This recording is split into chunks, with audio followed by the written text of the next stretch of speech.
خواتین و حضرات، آپ سب کو السلام علیکم۔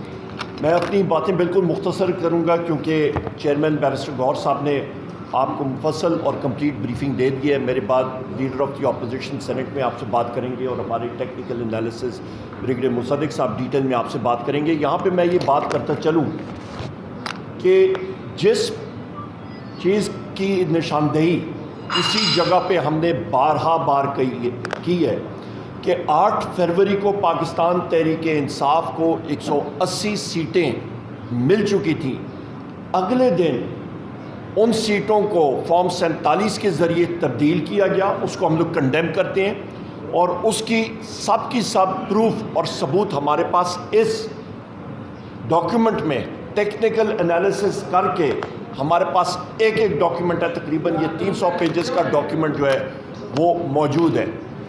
اس کے ساتھ ساتھ ہمارے پاس یہ ایکسرپٹ یا سمری جو ہے وہ تقریباً آپ کی 30 پیجز کی آپ کی سہولت کے لیے وہ بھی موجود ہے یہاں پہ۔ اس سے پروف کیا ہوتا ہے؟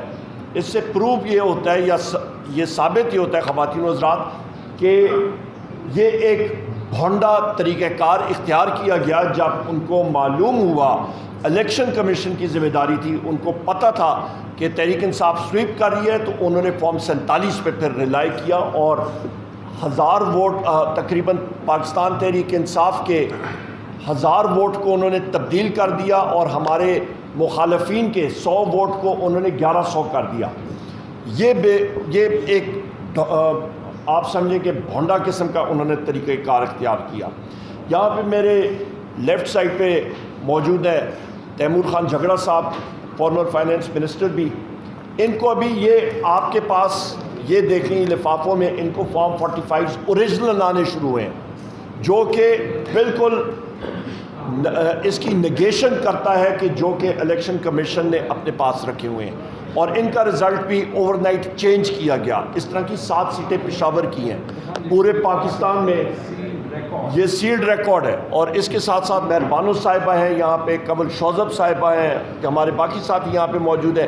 ساروں کے رزلٹس جو ہیں وہ تبدیل کیے گئے ہیں، ہمارے یہ ساتھی موجود ہیں ہمارے ساتھ۔ اس کے ساتھ ساتھ میں یہاں پہ یہ بھی کہتا چلوں خواتین و حضرات، ذمہ داری جو ہے وہ کس کی ہے اس ساری چیز کی؟ الیکشن کمیشن کو اربوں روپے دیا گیا تھا کہ وہ free and fair election conduct کرائیں۔ چیف الیکشن کمشنر اور اس کے ساتھ ان کے کمیشن کے جو حضرات ہیں، جو ممبرز ہیں، ان کو فی الفور مستعفی ہونا چاہیے۔ یہ ہماری ڈیمانڈ ہے، اس فورم سے بھی ہم لوگ کرتے رہے ہیں، کرتے رہیں گے جب تک وہ مستعفی نہ ہو، کیونکہ انہوں نے عوام کی امانت میں کھلم کھلا خیانت کی ہے۔ اور جس کینسر کا ہم نے پہلے دن سے اس کی نشاندہی کی ہے، خواتین و حضرات، اس کینسر کو پاکستان کے جسم سے نکالنے کے لیے ضروری ہے کہ صحیح طریقے سے کیمو تھراپی یا پھر ریڈیوگرافی ہونی چاہیے کہ اس کینسر کو ہم لوگ اپنے اندر سے ختم کریں، کیونکہ یہ کینسر پھیلے گا ملک میں، خدا نخواستہ آگے انتشار ہی پھیلے گا اور کچھ نہیں ہوگا، کیونکہ لوگ الیکشن پروسیس میں یقین ہی چھوڑ رہے ہیں۔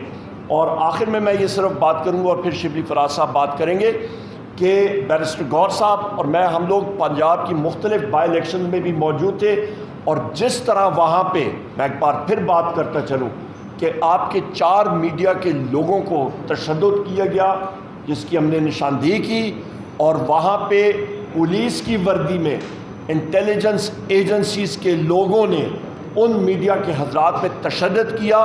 پولیس نے برملا کہا کہ یہ پولیس کی وردی میں انٹیلیجنس کے لوگ ہیں۔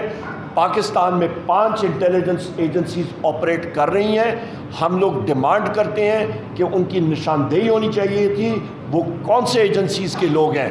کیا وہ فیلڈ انٹیلیجنس یونٹ کے تھے، انٹیلیجنس بیورو کے تھے، اسپیشل برانچ کے تھے، ملٹری انٹیلیجنس کے تھے، انٹر سروسز انٹیلیجنس کے تھے؟ صاف ستھری انویسٹیگیشن ہونی چاہیے اور ان کے سربراہان کو سامنے آنا چاہیے، یا ان کے ایجنٹس اور آپریٹیوز ملوث تھے آر او کے دفتر کو سیل کرنے میں اور باقی جگہوں میں انٹرفیئر کرنے کے لیے، جس طرح کے ججز نے لکھا ہے کہ انٹیلیجنس ایجنسیز کے لوگ ان کو زد و کوب کرنے میں، ان پہ تشدد کرنے میں، ان کے رشتہ داروں پہ تو لہٰذا یہاں پہ بھی فری اینڈ فیئر انویسٹیگیشن ہونی چاہیے اور ان کے سربراہان کو قوم سے معافی مانگنی چاہیے اور ان آپریٹوز کو کیفر کردار تک پہنچانا چاہیے. بہت شکریہ. Over to Shibli.